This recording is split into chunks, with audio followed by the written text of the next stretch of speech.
my name is Lauren, and today I'm going to be providing you with a math strategy that you can use either yourself or with your child when encountering regrouping.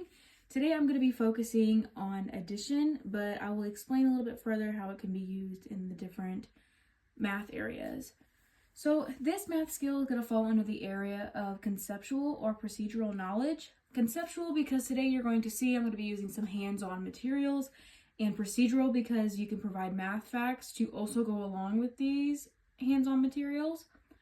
So the significance of this skill in the world of math, it is very, very important, because a great example of this is here. I'll just write it out. A great example of this is when our students encounter a math problem and they forget to carry the 1. This is such a huge problem, and it can cause a really big mistake because it can just lead to the completely wrong answer. So a good example would be like 28 plus 12. So we know 8 plus 2 is 10, but some students forget to carry that 1, and they just see 2 plus 1 is 3, and now they get 30, but we know that is wrong because they forgot to carry the 1, and it should be 40. So the reason that this is so significant is because it's important to know the skill of regrouping, because it can completely change your answer if you do not do it correctly. And as I mentioned, it can be used across the different areas of math. So it can be used in addition, subtraction, multiplication, and division.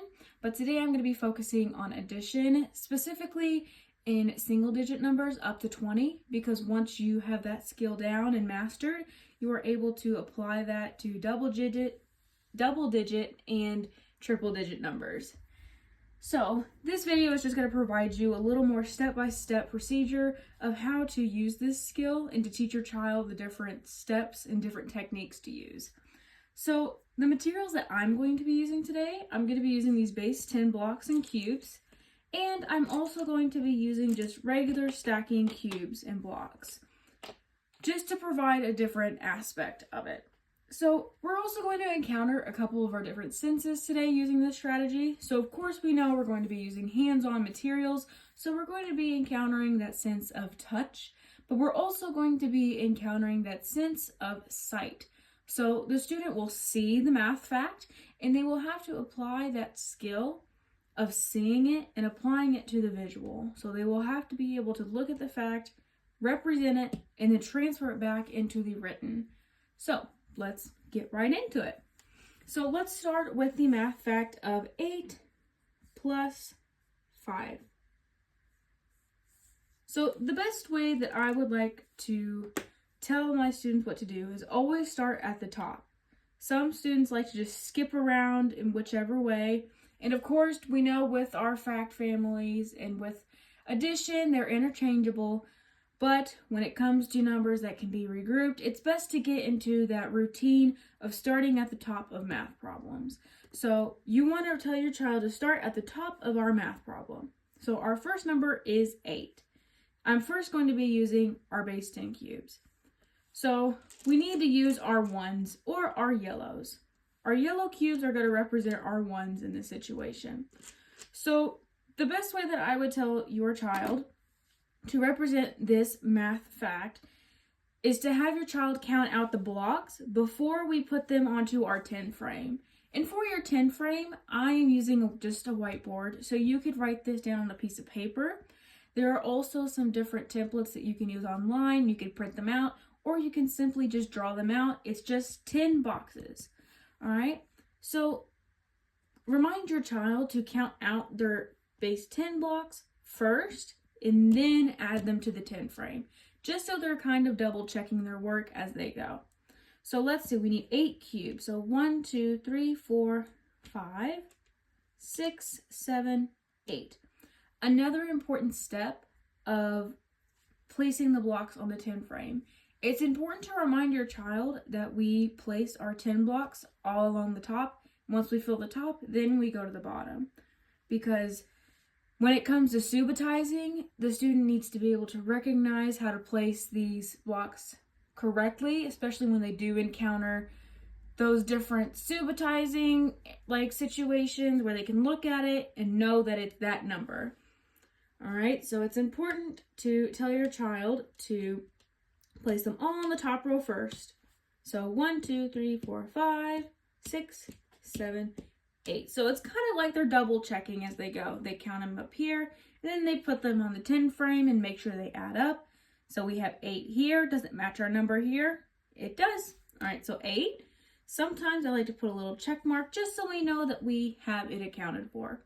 So our next number is 5. So let's count them out first. 1, 2, 3, 4, 5. So let's add them to our 10 frame. 1, 2. So this is where we encounter our regrouping. So you would tell the student once we fill up our whole 10 frame, we get a green stick.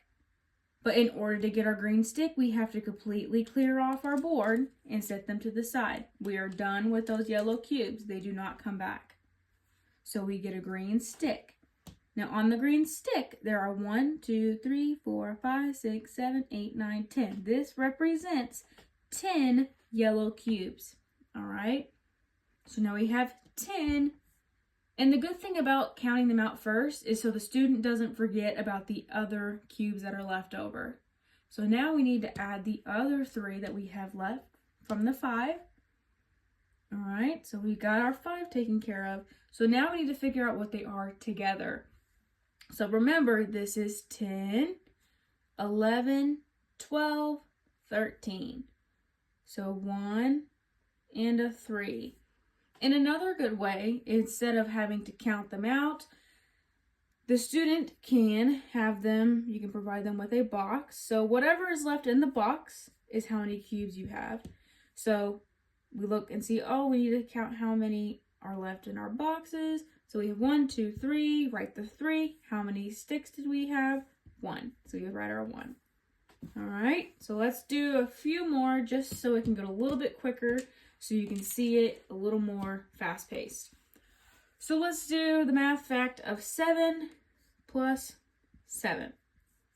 All right, so remember we got to count them out first. Make sure we have them right. 1, 2, 3, 4, 5, 6, 7. And it's good when you're practicing counting them out to also kind of lay them out how you would on your 10 frame. So we have 7 here, so let's put them on to our 10 frame. 6, 7. All right, we need 7 more. 1, 2, 3, 4, 5, 6, 7. All right, so we need to add them to our 10 frame. 1, 2, 3. So we filled up our 10 frame again. So we got to change them all out. So we got to get rid of those yellow cubes. We get a green stick. All right, now we got to put the other ones on there. 1, 2, 3, 4. All right. So how many cubes do we have left in the box? 1, 2, 3, 4. So we had 4 ones left. How many sticks or how many 10s did we have? 1. So our answer is 14. All right. So let's try one more. Let's do 6 plus 5. So we need to count them out first. 1, 2, 3, 4, 5, 6. Add them to our frame. 2, 3, 4, 5, 6. Then we need to add 5. 1, 2, 3, 4, 5. All right, let's add them to our frame. 1, 2, 3, 4. We filled up our 10 frame. So we just swipe them all over to get our green stick. And then we had our 1 left over. So we got to add him on. So how many did we have left in our boxes? 1. How many sticks did we get? 1. Good. So an example of this using the other blocks, it's a little bit different. So rather than having to exchange your ones for another stick, this is another way to use this skill. So let's go back to 5 plus 6.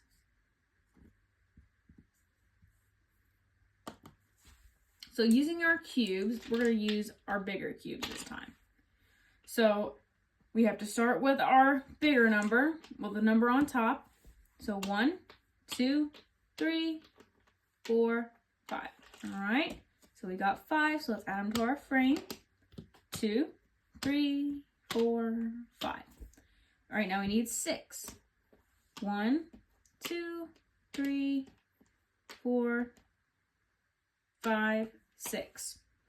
All right. So let's add them to our frame. 1, 2, 3, 4, 5. All right. So we filled up the 10 frame. So rather than exchanging them out, the student would stack them up. 4, 5, 6, 7, 8, 9, 10. All right. And then don't forget about our other block. We got to add him on there too. So this one's just a little bit of a different approach because the student is stacking them and making their own stick rather than just exchanging it out. So how many blocks do we have left in our boxes? We had 1. How many sticks did we end up making? 1. All right, good. So I'm going to give you just an example of a 2-digit equation. So let's do 27 plus 35.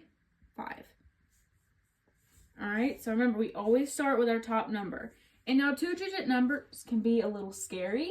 So always tell your child to just break it up. Break it up into 2 different equations, okay? So always look at our first side. So we start at the top, so we need 7. I'm going to go back to our little base 10 cubes. So we need 7. 1, 2, 3, 4, 5, 6, 7. We add them to our base 10 frame. All right, so we did our 7. Now we need 5. So 1, 2, 3, 4, 5. So let's add them to our frame. 1, 2, 3. All right, we filled it up. We got to change it out for a green stick. And then we have 2 left. Good. So we have 2 here. So we have 2 left in our boxes. Now, since our stick, we have 1 here, we don't add it here. We need to tell our child or your student that since you have 1 stick, our big stick is going to be real fancy and he gets to join the cool club over on this side. He gets to go to the other side with the cool big numbers. So he gets to go all the way up here on top because he got to leave this group. So since we only have 1 stick, we bring him over to this side. And some students, since they forget to do this, when they do it, it's important to tell them to circle it so they do not forget that this 1 is up here. All right? So once you have solved the first column, you're going to tell your student to clear their board because they are done with that equation. So then it's like they start all over again. So our first number is a 1. So let's add it to our frame. 1 plus 2. 1, 2 plus 3. 1, 2, 3. And then you add them all together. 1, 2, 3, 4, 5, 6. So 6. So our answer is 62. All right. So that is our math strategy that I will let you do as you please with that.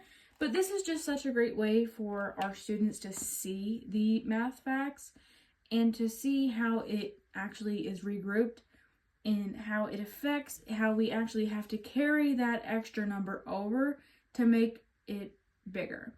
All right.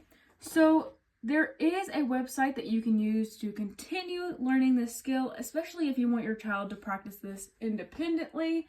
So it is on education.com. So what your student will do is you can either provide them with the website or there is a kids section, but you will find this under the math section of the website. And I found this on the addition game. So this is where they can practice this independently, but it also allows the student to learn while they are playing. And that's the best way to go about most learning strategies, is because the students are playing and they're having a good time learning, but they are at the end of the day, they're learning, but they don't think about learning. So there are a few games that you can encounter To specifically work on the skills that I focused on today, you would like to check out the Roadblock edition. It's within 20. And there's another one that's a Bubble Buster, and it's addition within 20. But once you have mastered the addition within 20 with single digit numbers, as I mentioned, you could start working on the double digit and triple digit numbers, and that's when you can use pretty much any of these games. So these games just focus on addition, especially with regrouping. So your student can practice this skill with this website while also using their hands-on materials.